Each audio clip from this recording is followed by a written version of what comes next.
आकाशवाणी भोपाल से प्रस्तुत हैं प्रादेशिक समाचार।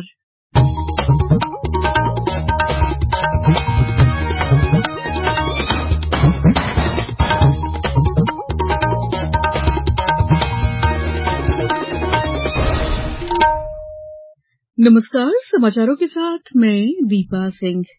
सबसे पहले मुख्य समाचार। प्रदेश में किसान 30 अप्रैल तक चुका सकेंगे खरीफ फसल का ऋण, अतिरिक्त ब्याज का भुगतान सरकार करेगी। केंद्र सरकार ने देश भर में 7,432 त्वरित चार्जिंग स्टेशन स्थापित करने को दी मंजूरी। पैन को आधार से जोड़ने की समय सीमा 30 जून तक बढ़ी, इसके बाद लगेगा 1,000 रुपए जुर्माना। और इंदौर पुलिस का नवाचार, अब अंगूठा लगाते ही मिल जाएगा अपराधी का संपूर्ण रिकॉर्ड। अब समाचार विस्तार से। प्रदेश में किसानों द्वारा खरीफ फसल का ऋण चुकाने की समय सीमा 28 मार्च से बढ़ाकर 30 अप्रैल की जा रही है। समय सीमा में वृद्धि से 60 करोड़ रुपए का अतिरिक्त ब्याज भार आएगा, जिसका भुगतान राज्य सरकार द्वारा किया जाएगा। मुख्यमंत्री शिवराज सिंह चौहान ने मंत्रियों को अपने अपने प्रभार के जिलों में गेहूं खरीदी व्यवस्था की मॉनिटरिंग करने के भी निर्देश दिए। मुख्यमंत्री मंत्रिपरिषद की बैठक से पहले मंत्रिगण को संबोधित कर रहे थे। मुख्यमंत्री श्री चौहान ने कहा कि ओलावृष्टि से उपजी आपदा में राज्य सरकार किसान भाइयों के साथ है। किसानों को 32,000 रुपए प्रति हेक्टेयर की दर से राहत राशि प्रदान की जाएगी। किसानों को 25 से 35% की स्थिति में भी राहत राशि उपलब्ध कराई जाएगी और 50% से अधिक नुकसान को 100% मानते हुए राहत दी जाएगी। केंद्र सरकार ने देश भर में लोगों के लिए 7,432 त्वरित चार्जिंग स्टेशन स्थापित करने की मंजूरी दी है। इसकी स्वीकृति इलेक्ट्रिक वाहनों को शीघ्र अपनाने और उनके निर्माण से जुड़ी फेम योजना के दूसरे चरण के तहत दी गई है। सरकार ने इलेक्ट्रिक वाहनों के बड़े स्तर पर इस्तेमाल के लिए बुनियादी ढांचे में सुधार के मद्देनजर 2015 में फेम इंडिया योजना शुरू की थी। भारी उद्योग मंत्री डॉक्टर महेंद्रनाथ पांडेय ने बताया है कि तेल विपणन कंपनियां जल्द ही देश भर में इलेक्ट्रिक वाहनों के चार्जिंग स्टेशन का व्यापक तंत्र स्थापित करेंगी। ये कंपनियां हैं इंडियन ऑयल, भारत पेट्रोलियम और हिंदुस्तान पेट्रोलियम। फिलहाल देश भर में लगभग 6,586 चार्जिंग स्टेशन हैं। 7,432 नए चार्जिंग स्टेशन शुरू होने से इलेक्ट्रिक वाहनों के चार्जिंग तंत्र को महत्वपूर्ण बल मिलेगा। आकाशवाणी की लोकप्रिय कार्यक्रम प्रधानमंत्री के मन की बात पर आधारित विशेष श्रृंखला में आज की कड़ी का विषय है बदलाव के पुरोधा। आकाशवाणी पर यह सिलसिला अप्रैल में 100वीं कड़ी तक जारी रहेगा। आज पेश है मन की बात का वो खास अंश जिसे सुनकर साफ लगता है कि प्रधानमंत्री लोगों के दर्द को डूब कर महसूस करते हैं। प्रधानमंत्री मोदी ऐसी शख्सियत है जिन्होंने घनघोर गरीबी भी देखी है। जब भी वे भावुक होते हैं तब पुराने दिनों को याद करते हैं। वे अपनी गरीबी को जरूर याद करते हैं। उस दौर के अपने पारिवारिक जीवन और जीवन मूल्यों की भी चर्चा करते हैं। 25 दिसंबर 2016 को मन की बात में उन्होंने इस तथ्य को स्वीकार करते हुए कहा कि गरीब देश में बदलाव की संस्कृति के असल प्रतीक हैं। जब जनता कष्ट झेलती है, तकलीफ झेलती है, तो कौन इंसान होगा जिसको पीड़ा न होती हो। जितनी पीड़ा आपको होती है उतनी ही पीड़ा मुझे भी होती है। लेकिन एक उत्तम ध्येय के लिए, एक उच्च इरादे को पार करने के लिए साफ नियत के साथ जब काम होता है तो एक कष्ट के बीच, दुख के बीच, पीड़ा के बीच भी देशवासी हिम्मत के साथ डटे रहते हैं।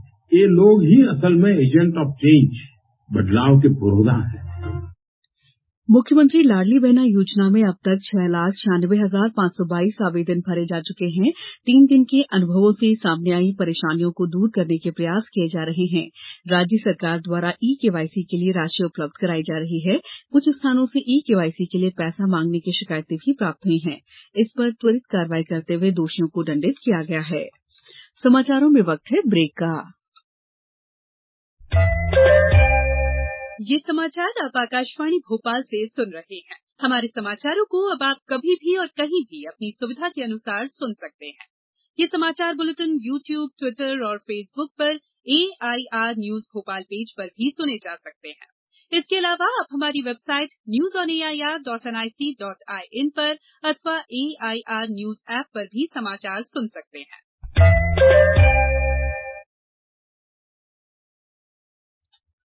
ब्रेक के बाद समाचारों में आपका एक बार फिर स्वागत है। केंद्रीय प्रत्यक्ष कर बोर्ड ने स्थायी खाता संख्या पैन को आधार से जोड़ने की समय सीमा बढ़ाकर इस साल 30 जून कर दी है। इससे पहले ये समय सीमा 31 मार्च को समाप्त हो रही थी। बोर्ड ने कहा है कि जो करदाता 30 जून तक पैन को आधार से नहीं जोड़ पाएंगे, उनके पैन कार्ड निष्क्रिय कर दिए जाएंगे। यदि आधार और पैन को 30 जून तक नहीं जोड़ा जाएगा तो ऐसे पैन पर कोई रिफंड नहीं दिया जाएगा और पैन कार्ड निष्क्रिय रहने की अवधि तक ऐसे रिफंड पर कोई ब्याज भी नहीं मिलेगा। निर्धारित प्राधिकरण को आधार के बारे में सूचना देने पर पैन को फिर से 30 दिन में सक्रिय किया जा सकता है। इसके लिए 1,000 रुपए का भुगतान करना होगा। बच्चों को मीजल, रूबेला और अन्य संक्रमित जानलेवा रोगों से बचाने को लेकर प्रदेश में टीकाकरण अभियान चलाया जा रहा है।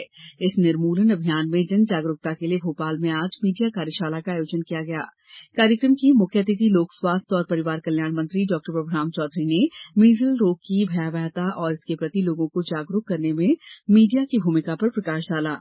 इस अवसर पर विशेष अतिथि पत्र सूचना कार्यालय के एडीजी प्रशांत पाठराबे, मध्यप्रदेश टीकाकरण अधिकारी डॉ संतोष शुक्ला, यूनिसेफ के प्रदेश मीडिया प्रभारी अनी गुलाटी भी मौजूद थे। राष्ट्रीय स्वास्थ्य मिशन और यूनिसेफ के संयुक्त तत्वावधान में इस अभियान के तहत प्रदेश भर के शहरी और ग्रामीण अंचलों में 2 से 5 साल तक के शिशुओं का मीजल और रूबेला और जेईई टीकाकरण किया जाएगा। कार्यक्रम के उद्बोधन सत्र के दौरान वक्ताओं ने बताया कि संपूर्ण प्रदेश में अब तक 16 लाख टीके लग चुके हैं। इंदौर पुलिस ने सिटीजन कॉप से मिलकर एक ऐसी तकनीक विकसित की है जिससे बायोमेट्रिक मशीन पर अंगूठा लगाते ही अपराधी का संपूर्ण रिकॉर्ड बिना विलंब प्राप्त हो जाएगा। इंदौर पुलिस ने 9 माह तक इसका ट्रायल किया है। इस व्यवस्था के लिए इंदौर पुलिस को 40 मशीन उपलब्ध कराई जा रही हैं। इस नवाचार से संदिग्ध व्यक्ति और अपराधियों की पहचान सरल होगी और उन पर त्वरित कार्रवाई की जा सकेगी। मुख्यमंत्री शिवराज सिंह चौहान ने भी आज पौधरोपण के बाद मीडिया प्रतिनिधियों से चर्चा में इंदौर पुलिस के इस नवाचार की सराहना की। भारतीय दूरसंचार नियामक प्राधिकरण ट्राई ने सभी दूरसंचार सेवा प्रदाताओं को नेटवर्क में किसी भी बड़ी गड़बड़ी होने पर उसकी सूचना देने का दिशा निर्देश जारी किया है। अब कुछ समाचार संक्षेप में। धार में समर्थन मूल्य पर गेहूं उपार्जन का कार्य प्रगति पर है। इसके लिए जिले में 76 केंद्र स्थापित किए गए हैं। खरगौन में आयुष्मान कार्ड होने के बावजूद मरीज से रुपए लेने के मामले में कलेक्टर ने निजी अस्पताल को नोटिस जारी किया है। वहीं 2 बाबुओं को निलंबित किया है।